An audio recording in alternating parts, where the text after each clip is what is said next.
Bonjour Madame Bergonier-Dupuy, vous êtes vice-présidente en charge de la recherche au sein de l'Université Paris-Nanterre. Est-ce que vous pouvez m'en dire un peu plus à ce propos? Vous présenter notamment? Oui, bonjour. Donc je suis effectivement Geneviève Bergonier-Dupuy. Je suis professeure en sciences de l'éducation et depuis 3 ans et demi bientôt, je suis effectivement vice-présidente en charge de la recherche. Donc je suis en charge de la politique scientifique de la recherche de Nanterre.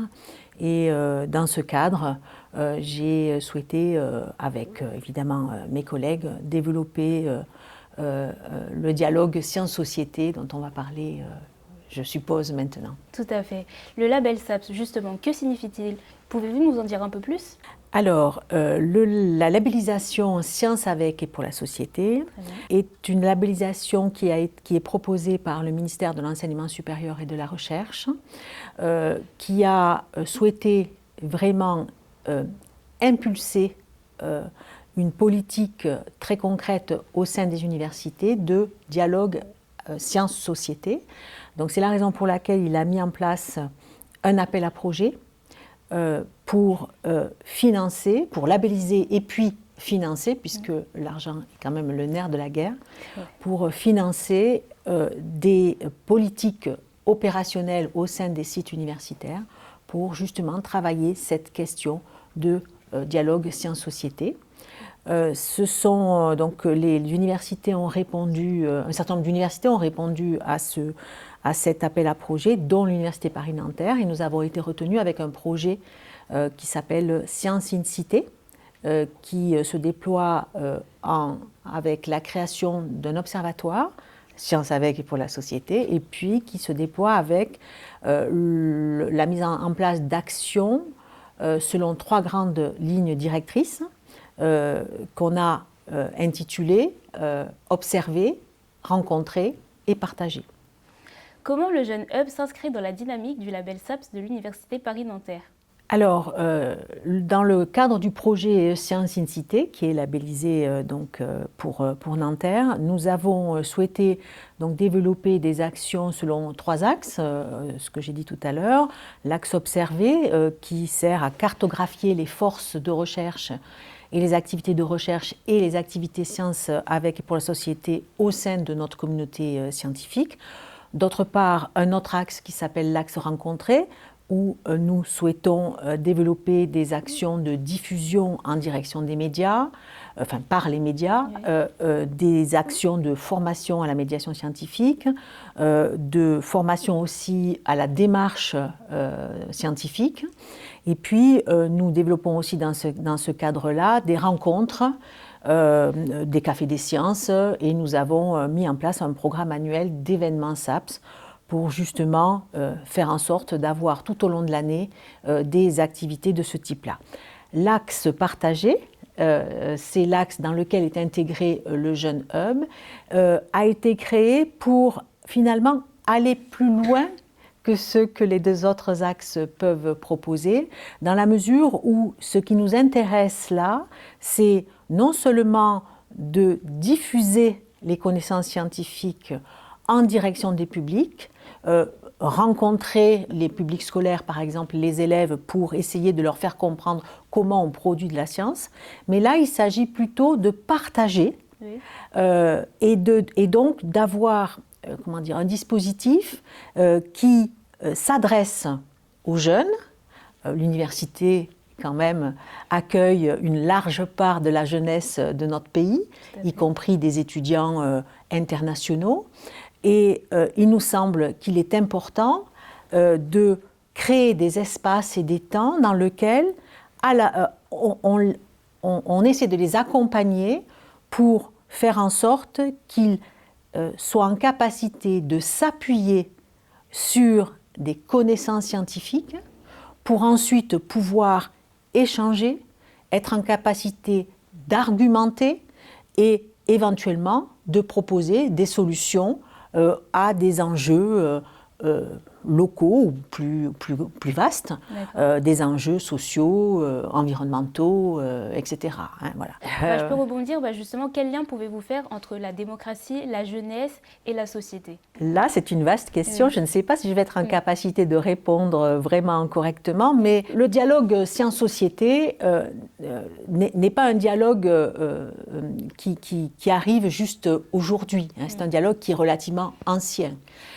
Mais simplement, compte tenu des enjeux aujourd'hui environnementaux, sociaux, technologiques, sanitaires, humains, auxquels on est confrontés tous, eh bien, il y a un besoin d'expertise scientifique, et on le voit notamment parce qu'il y a une grosse demande autour de l'appui aux politiques publiques. Hein. Les personnels politiques, les élus politiques interpellent les scientifiques pour essayer de faire en sorte de pouvoir prendre des décisions éclairées au regard des savoirs scientifiques. À côté de ça, on voit le développement d'une grande méfiance par rapport aux savoirs scientifiques. On voit une distance de plus en plus croissante entre les citoyens et les politiques. Et on voit aussi la montée d'un certain nombre d'extrémismes. Voilà.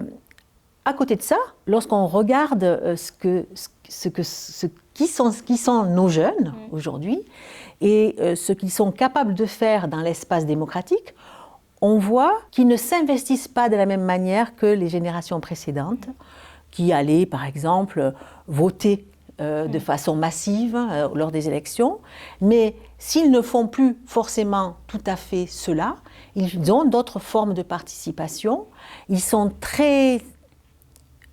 des principes liés à la volonté d'une plus grande égalité entre les citoyens, une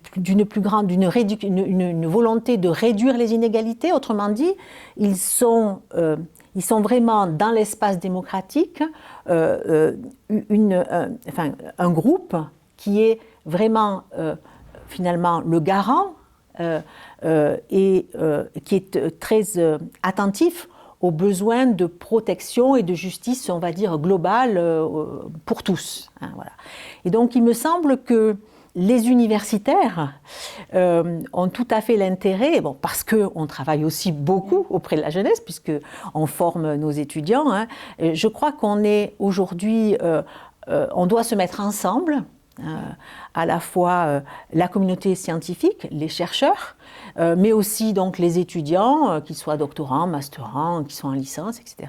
On doit se mettre ensemble pour essayer de faire en sorte, justement, de pouvoir proposer à la fois des pensées structurées, mais aussi finalement des préconisations pour l'action qui soient éclairées par, on va dire, la science. Qu'est-ce que ça veut dire? Ça veut dire qu'il faut finalement aider les jeunes à avoir accès aux connaissances scientifiques, à comprendre les enjeux scientifiques, les avancées finalement scientifiques et technologiques, et c'est aussi leur permettre de comprendre comment se produit la connaissance nouvelle à la mode académique. Voilà. Justement, je me permets de rebondir parce que très souvent, justement, la jeunesse, elle fait face à quelque chose, elle ne se fait pas entendre. Et justement, comment elle pourrait se faire entendre? Parce que très souvent, elle vient manifester pour justement leurs droits, que ce soit au niveau de l'éducation ou autre, mais très souvent, elle ne se fait pas entendre. Comment faire? Comment se faire entendre en tant que jeune? Alors ça, c'est vous qui devez me le dire. Parce que justement, on s'adresse à vous, on n'hésite pas à descendre dans les rues, manifester, mais par moments, on ne se fait pas entendre. Et c'est pour ça que justement, on délaisse justement les urnes. Comment faire? Comment donner un petit message d'espoir pour nous jeunes et continuer à participer à la vie démocratique? Alors c'est peut-être en proposant des initiatives comme le Jeune Hub.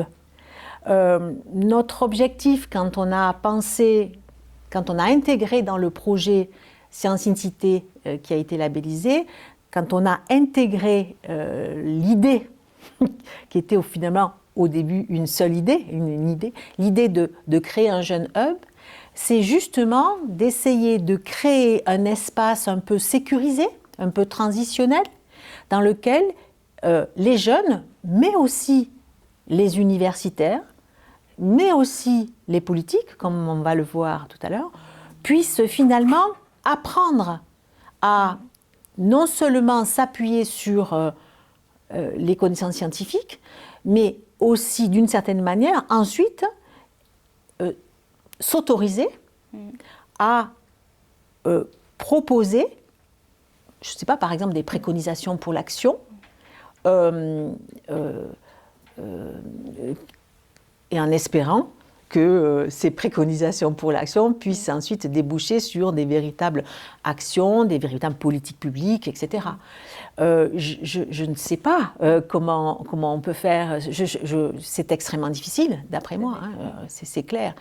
Je crois qu'on est à la croisée des chemins aujourd'hui entre une vision un peu ancienne de l'espace démocratique et puis une vision qui certainement va évoluer grâce à vous. Parce que effectivement, vous n'adhérez plus à une façon d'envisager la vie démocratique avec des représentations élues, etc. Donc, il va falloir certainement trouver d'autres options. Je pense qu'il y aura toujours des représentants, bien entendu. Hein, ça, je pense que c'est indispensable. Mais que peut-être il va falloir qu'on trouve ensemble, ou peut-être qu'on vous donne la main, carrément, pour que vous puissiez inventer d'autres formes d'action politique, finalement. Il me semble qu'une des voies, c'est la question de la participation citoyenne.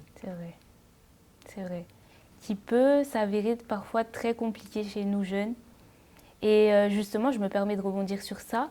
Par moment, en tant que jeune, on n'a pas l'impression d'être citoyen et justement, on vient à délaisser, non pas notre citoyenneté, parce que justement, on s'est battu pour avoir ces droits, vous l'avez fait avant nous, etc. Et pour un peu conclure le sujet, quel message d'espoir pouvez-vous donner aux jeunes pour qu'ils continuent à se saisir justement de toutes ces opportunités qu'ils ont? Message d'espoir. Alors là, vous posez une colle. Moi, je pense qu'il faut s'engager. D'accord. Je pense que, je ne sais pas s'il y a de l'espoir, mais si on ne s'engage pas, c'est clair qu'il n'y en aura pas. C'est vrai. C'était le mot de la fin. Merci à vous.